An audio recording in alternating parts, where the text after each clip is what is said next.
So dear students, इस clip में भी हम रिक्टर स्केल को कंटिन्यू करेंगे। पार्ट 2 है रिक्टर स्केल का। लास्ट टाइम जो क्लिप मैंने शेयर किया था आपके साथ, उसमें हमने Richter scale of earthquake, magnitude, how it is measured और होती क्या है, किसने ये जो डिवाइस की वो डिस्कस किया था। इसमें हम क्योंकि जो भी मैग्नीट्यूड वैल्यूज़ आते हैं जो कि डिपेंड करते हैं कि ग्राउंड एम्पलीट्यूड या वेव का एम्पलीट्यूड कितना होता है, सिस्मोग्राफ पे रिकॉर्ड या ग्राउंड वाइब्रेशन कितनी होती है, वो एनर्जी से रिलेटेड होता है, उसको हम एनर्जी से रिलेट करते हैं। तो अकॉर्डिंगली जो भी वैल्यू कैलकुलेट किया जाता है, एस्टिमेट किया जाता है, ओके। तो इन वैल्यूज़ को जो हम मैग्नीट्यूड वैल्यूज़ को हम टेबुलर फॉर्म में फिर जो है on the basis of this magnitude value earthquakes को हम कैटेगराइज करते हैं, ओके। जो भी हाई लो वैल्यू मैग्नीट्यूड के आते हैं उन्हीं को फिर हम टेबुलर फॉर्म में डिस्क्राइब करते हैं। अर्थक्वेक्स की डिस्क्रिप्शन जो है देते हैं। तो वहाँ पर हम जो इनके इफ़ेक्ट्स होते हैं, ऐसे मैग्नीट्यूड पर्टिकुलर मैग्नीट्यूड के अर्थक्वेक्स जो होंगे उनके जनरल इफ़ेक्ट्स क्या होंगे मैन मेड स्ट्रक्चर्स पे और नेचुरल स्ट्रक्चर्स पे, और फिर इनको कैसे हम कैटेगराइज करते हैं, strong earthquake, moderate earthquake, mild earthquake, micro और माइनर अर्थक्वेक, इनको नाम दिया जाता है। तो जैसे यहाँ पर आप टेबल देख सकते हैं, how we can understand this Richter scale of earthquake magnitude and what are the possible effects of a particular magnitude, okay।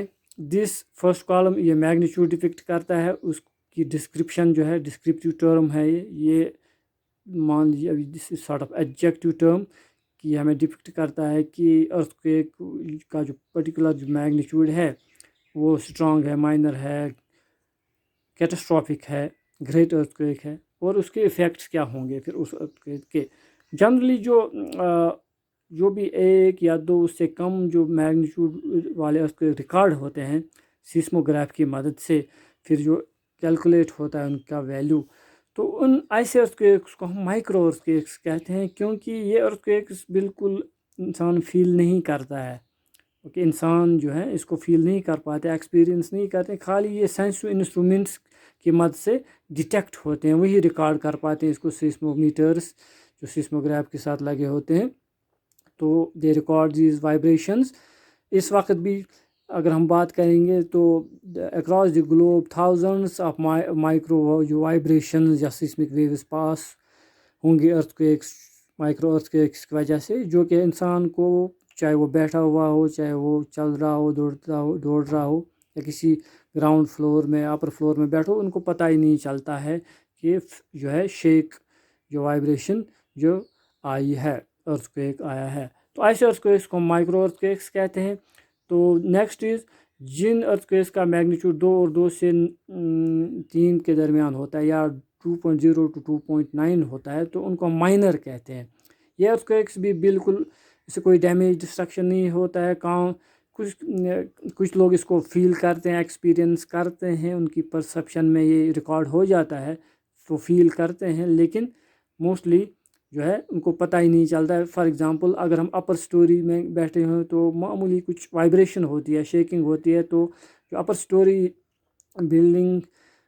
Story जो बिल्डिंग्स होती हैं, बिल्डिंग्स के होती हैं, तो वहाँ पर जो लोग बैठे होते हैं वो उसको फील करते हैं, लेकिन जो ग्राउंड फ्लोर में होते हैं या फर्स्ट फ्लोर में उनको पता ही नहीं चलता है, वो इस शेकिंग को फील ही नहीं कर पाते हैं। ये कॉमन ऑब्जर्वेशन एक्सपीरियंस है। तो माइनर अर्थक्वेक कहलाता है ये। देन 3 to 3.9 इसको भी जो है माइनर अर्थक्वेक कहते हैं। इस अर्थक्वेक की वजह से जो वाइब्रेशन होगी, वो शेकिंग होगी, वो थोड़ी सी बड़ी होती है, लेकिन कोई डैमेज डिस्ट्रक्शन नहीं होता। लेकिन जो है जो भी स्ट्रक्चर होगा, मकान होगा, हाउस होगा, वहाँ पर जो लोग बैठ रहे होंगे या रह रहे होंगे, ऑफिस में, स्कूल में, कहीं पर भी, वो ऐसी शेकिंग को जो है फील करते हैं, पता चल जाता है, एक्सपीरियंस करते हैं ऐसी वाइब्रेशन को। तो ये भी माइनर अर्थक्वेक होता है, क्योंकि ये बिल्कुल माइल्ड होते हैं, इनमें थोड़ी सी शेकिंग वाइब्रेशन होगी कुछ देर के लिए, कुछ सेकंड के लिए, पल्स लाइक, तो लेकिन कोई डैमेज डिस्ट्रक्शन नहीं होता है। तो ये दो कैटेगरीज जो हैं, 2 और 4 से नीचे, 2 से लेके 3 3.9 तक, 2.0 to 3.9. ऐसे अर्थक्वेक्स को भी हम माइनर अर्थक्वेक्स कहते हैं. देन मूविंग अहेड 4 to 4.9, ये माइल्ड होते हैं या लाइट अर्थक्वेक्स इनको कहते हैं. लेकिन ये अर्थक्वेक्स इसकी वजह से जो शेकिंग वाइब्रेशन होती है वो अक्सर लोग फील करते हों. ओके, चाहे वो ऊपर टॉप स्टोरीज में हो चाहे ग्राउंड फ्लोर में, लेकिन इस अर्थक्वेक की वाइब्रेशन को फील या इस शेकिंग को फील किया जाता है. अक्सर लोग इसको फील करते हैं. और जो भी इंडोर्स आइटम्स होते हैं, चाहे टेबल हो चाहे शेल्फ्स पे जो यूटेंसिल्स हो, प्लेट्स हो, उनमें भी वाइब्रेशन होती है, शेकिंग होती है. देन मॉडरेट अर्थक्वेक्स जो जिनका मैग्नीट्यूड 5 से लेके 5.9 तक होता है, ये ठीक ठाक जो है इसकी शेकिंग हो जाती है. ओके, मॉडरेट अर्थक्वेक की वजह से मकान, स्ट्रक्चर्स, मैन मेड नेचुरल हिल जाते हैं और इससे थोड़ा सा डैमेज हो सकता है क्योंकि वॉल्स जो है उनमें क्रैक्स, फ्रैक्चर्स पड़ जाते हैं और फर्नीचर भी मूव होता है. तो देन अगर जो मॉडरेट अर्थ की वजह से अगर जो कच्चे मकान होंगे उनमें जो है कोलैप्स भी हो सकते हैं. देन स्ट्रॉन्ग अर्थक्वेक जिनका मैग्नीट्यूड 6 से लेकर 6.9 तक होता है, 6.0 to 6.9, this cause destruction in populous areas in cities. जहाँ पे डेंसिटी, हाई पॉपुलेशन डेंसिटी होती है, वहाँ पर जो है बिल्डिंग्स कोलैप्स हो सकते हैं, डैमेज, डिस्ट्रक्शन हो सकता है क्योंकि पॉपुलेशन डेंसिटी बहुत ज़्यादा होती है, कंजेशन बहुत ज़्यादा होती है. Then 7 to 7.9 major earthquake. Okay, जो 2005 अक्टूबर में जो आया था मुजफ्फराबाद अर्थक्वेक, वो इसी रेंज में आता था. या जो नेपाल में आया था, तो वो अर्थक्वेक बड़ी स्ट्रांग शेकिंग हुई थी, वाइब्रेशन हुई थी और ग्राउंड में जो है सरफेस में जो वेव्स जो है वो देखे गए थे. तो ऐसे अर्थक्वेक से बहुत ही ज़्यादा सीरियस डैमेज होता है. They can cause serious damage to structures. Okay, then that means there can be both human as well as property loss और लार्ज एरियाज, क्योंकि दूर दूर तक इनका डैमेज, डिस्ट्रक्शन होता है, ये फील किया जाता है.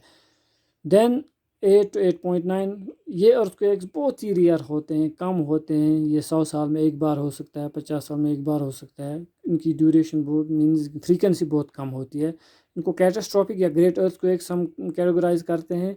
तो इससे टोटल डिस्ट्रक्शन और जो मैन मेड स्ट्रक्चर्स और नेचुरल स्ट्रक्चर्स को होता है. This can ruin the structure, they can cause havoc and catastrophic. Catastrophe means total destruction to populace. Okay, community supply जो होती है, चाहे वो रेल हो, रोड हो, ब्रिजेस हो, टेलीफोन कम्युनिकेशन हो, ये सब जो है डिस्टर्ब हो जाता है. वाटर पाइपलाइंस हो, इलेक्ट्रिक सप्लाई हो, इससे सब कुछ डैमेज होता है. लेकिन ऐसे अर्थक्वेक जो 7 से ऊपर हों ये बहुत ही कम होते हैं. लेकिन जो ये मैग्नीट्यूड वाले हैं, माइक्रो, माइनर, ये तो हज़ारों में होते रहते हैं जिससे कोई डैमेज, डिस्ट्रक्शन नहीं होता है. जो मैग्नीट्यूड इंक्रीज़ होता है, जो फ्रीक्वेंसी ऑफ अर्थक्वेक्स भी जो है वो कम होती जाती है. वो this is about the Richter magnitude, किस तरह हम कैटेगराइज करते हैं फिर इनको minor, micro, light, moderate, strong, major earthquakes में. So take care.